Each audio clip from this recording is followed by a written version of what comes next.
o pensamento, ele pode ser o quê? Ou ele pode ser um pensamento consciente, ou ele pode ser um pensamento inconsciente. Tá? O que a grande maioria das pessoas tem de pensamento? É um pensamento inconsciente. É isso? E aí, o que acontece? No momento que a pessoa consegue tornar o pensamento de inconsciente para consciente, ela já tem um diferencial competitivo, que é o que Napoleão Hill fala no livro Mais Esperto que o Diabo. Ele diz que apenas 98%, apenas 2% da população mundial consegue ter consciência dos seus pensamentos. Os outros 98% da população mundial são conduzidas pelos seus pensamentos. Agora vamos entender a importância dos nossos pensamentos na nossa vida. Porque Napoleão Hill fala muito, o tempo todo, a respeito da atitude mental positiva, inclusive, e ele escreveu um livro sobre atitude mental positiva. Napoleão Hill fala o tempo todo que tudo nasce de um desejo ardente. Ele tem um livro publicado, que é o livro mais vendido do mundo, que é o livro Quem Pensa Enriquece o Legado. Quem pensa, enriquece. Só que se todas as pessoas pensam, por que todo mundo não é rico? Porque as pessoas pensam errado. Elas não sabem pensar.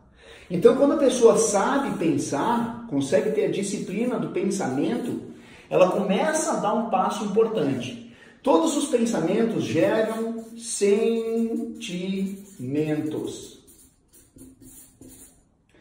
Todos os pensamentos geram sentimentos. O que é um sentimento? É algo mais periférico e superficial.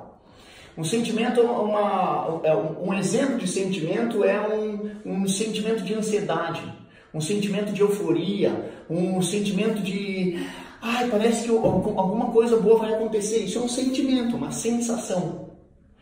Esse sentimento, se ele não for monitorado, acompanhado, ele pode evoluir para algo mais elaborado, que nós chamamos de emoção. Qual é a diferença de sentimento e de emoção?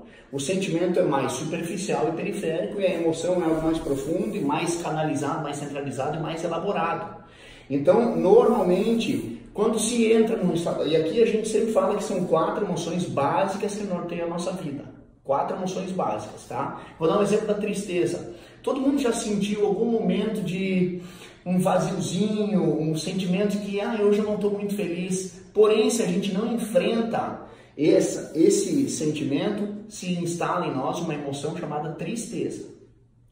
E a emoção da tristeza ela é importante. A emoção da dor do luto, por exemplo, ela é importante. Só que nós precisamos sair dessa dor, desse sentimento, dessa emoção. Todas as nossas emoções vão gerar ações, comportamento. Vou botar comportamento, tá?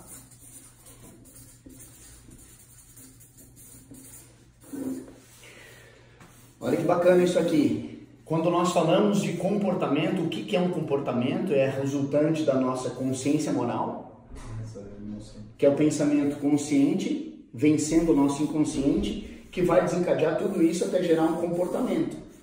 E todos os nossos comportamentos vão gerar o quê? Resultados ao longo da nossa vida. O que nós falamos sempre é o seguinte, o que importa são os nossos resultados. Agora vamos falar de comportamento, de ações. Elas também muitas vezes podem ser inconscientes. Podem ou não? Vou dar um exemplo. Quando o ser humano está diante de está prestes a fazer uma palestra, ou apresentar um trabalho, ou abordar um cliente, tudo isso aqui se desencadeia rapidamente no cliente, na pessoa. Ele está lá na frente, sentado na frente de um cliente importante que ele tem que visitar. Ele começa a pensar, será que esse cara vai me atender? Será que não vai me atender? De que forma eu vou enfrentar esse cara? E aí ele começa com aquela tagarelice mental, aquele diálogo interno, que ou ele vai ser consciente ou ele vai ser inconsciente. Se ele for inconsciente, existe uma grande chance da pessoa não descer do carro e visitar e arrumar uma desculpa para procrastinar que ela venha daquela abordagem.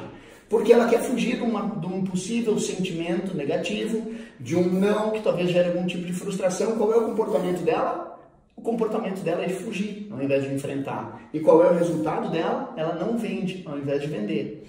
Agora, se ela consegue tornar consciente essa atitude, e ela tem uma atitude mental positiva, ela pensa assim, não, eu vou lá e vou abordar esse cliente, eu vou vender para esse cliente. O que acontece? Ele acaba desenvolvendo uma sensação positiva que traz uma emoção muito bacana, que normalmente é aquela emoção da convicção de ir lá e o gordo não interessa, eu vou vender para esse louco. A pessoa, quando ela entra na visita, ela está tão convicta e possuída do seu estado emocional, da qualidade do seu produto, que ela encanta o cliente. Qual é o resultado? O cliente acaba comprando aquele determinado produto. Isso também acaba acontecendo em algumas situações, quando tu vai enfrentar uma reunião, uma conversa difícil. A mesma coisa acontece. O que importa na nossa vida são os nossos resultados. E existem apenas duas formas de mudar os nossos comportamentos, que vai ser o que vai produzir os nossos resultados. São duas formas. Ou nós mudamos a nossa forma de pensar, ou nós mudamos as nossas ações para mudar os nossos resultados. Essa é a psicologia, a essência da psicologia cognitiva comportamental.